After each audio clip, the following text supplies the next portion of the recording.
How trauma will impact a relationship. Do you know that trauma can destroy your relationship? Traumatic events are extraordinary occurrences in life that put your physical or mental survival in danger. They can change how you perceive yourself, the world, and your relationships. It can also change how you interact with and react to other people. And it can be challenging to establish lasting relationships due to your way of thinking. Traumas like rape, child abuse, or military service, as well as a string of unfavorable incidents, unresolved chronic stress such as extended unemployment, previous abused relationships, or growing up in a dysfunctional family can cause trauma-like reactions and increase sensitivity to emotional triggering and reactivity. In this video, we'll talk about how traumas can affect your relationship. Before we begin, please take some time to like the video and subscribe to the channel for more content like this. Let's go! Number 1. Poor choice of companionship. You may develop doubts and the notion that you are unworthy of love as a result of traumas in your family of origin. So, instead of setting limits or leaving, you could be more inclined to put up with disrespectful behavior or provide justifications for your partner. You might think that staying in a toxic relationship is your only option, or you might be too afraid of being alone to leave even an aggressive partner. You might take on too much responsibility, or be susceptible to manipulation, as you were by your dysfunctional parent. Trauma bonding may cause you to be drawn to abusive or unloving partners. Trauma might make you emotionally dependent, so you may reject the generous, sincere, and polite individual in favor of the erratic, unreliable, belittling, or manipulating one. Number 2. Rigid, unfavorable attitudes towards relationship. Your attitudes about relationships can be negatively shaped by relationship traumas or dysfunctional family history that you haven't dealt with. Your perception of your partner's actions may be skewed due to these beliefs, leading you to judge them negatively. You might not be able to trust people. Therefore, you might try to manage your spouse or keep a close eye on how your relationship is going. You might not put yourself out there to discover closeness because you're undoubtedly afraid of being rejected or abandoned. Or you could reject people before they can reject you. You could think that your partner would never be able to empathize with you or be willing to fulfill your requirements. It can cause you to feel bitter when your partner doesn't understand what you need or want. Number 3. Shame-based reactions. Toxic shame can be produced by interpersonal traumas or ongoing rejections. Shame is a negative feeling for partnerships, unless you have done something terrible. Shame causes you to desire to run away or feel enraged at those you believe have rejected or embarrassed you. You keep certain significant aspects of yourself from your partner out of shame. You may erect a wall or conceal your vulnerabilities by criticizing others or overcompensating. You find it difficult to hear criticism, even when it is well-intended, and you feel ashamed.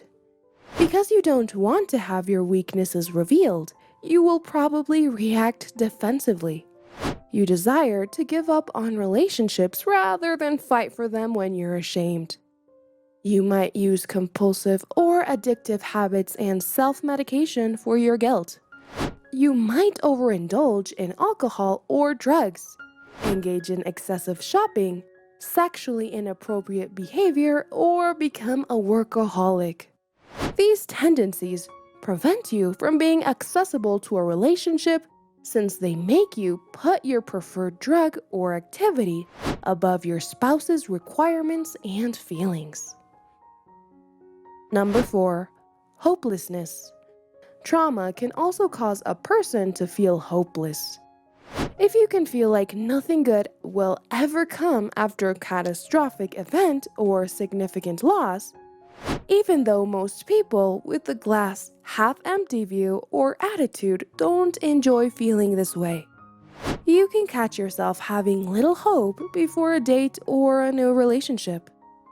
Additionally, before you even give a new relationship a chance, you might have a lot of preconceived notions about it that are unfounded.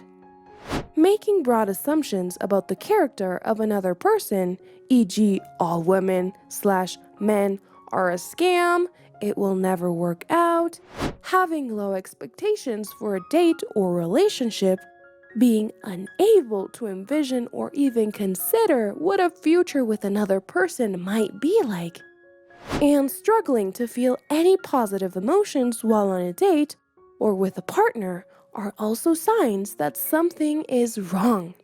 Number 5. Feeling isolated or cut off. Trauma can lead to emotions of isolation and cut off. After a traumatic occurrence, you could genuinely feel alone, even in a crowded room or a lively home. The underlying assumption that no one else could ever relate to you or comprehend what you have gone through or experienced is typically the reason for this. Or perhaps you find it difficult to feel anything at all. Due to the possibility of dissociation, you might have the feeling of being outside of your body, empty or numb. Number 6. Poor sense of worth and self-esteem. Your self-esteem and feelings of self-worth might suffer greatly due to trauma. Self-limiting beliefs and emotions of shame can develop as a result of experiencing a traumatic incident or sequence of traumatic events. If you don't know what a good relationship looks like, it could be difficult to assert yourself, set boundaries, or even know a relationship. To deserve a healthy relationship or feel good enough for another person, people with low self-esteem may find themselves lowering their standards or expectations. Dating for self-validation, entering unhealthy relationships, internalizing or personalizing your date or partner's negative behavior, not expressing your own needs and wants, taking responsibility for things that are not your fault, and dating for validations are all examples of unhealthy dating practices. Number 7. Fighting, running, or freezing. Due to unresolved traumas or persistent severe chronic stressors, your brain may enter a fight, flight, or freeze state. Your brain will give that type of response priority and will automatically generate fighting, fleeing, or freezing when the amygdala signals a relationship emergency. If one of these responses helped you survive childhood trauma, for example, running from a borderline parent or fighting a drunk so that they wouldn't harm a younger sibling. This can be expressed in a relationship by verbally or physically abusing your partner, being irate, holding them responsible for your issues, displaying contempt, being overbearing or demanding, or refusing to let things go. It may also cause you to run away from closelessness or emotionally charged situations, panicking and acting rashly, or avoiding dealing with issues. Finally, freezing as a response to trauma could make you feel powerless and cut you off from your relationship. It could be a good idea to seek an evaluation from a mental health professional if these patterns sound familiar. Attend your counseling appointments and discuss stress with your therapist, such as relationship tension.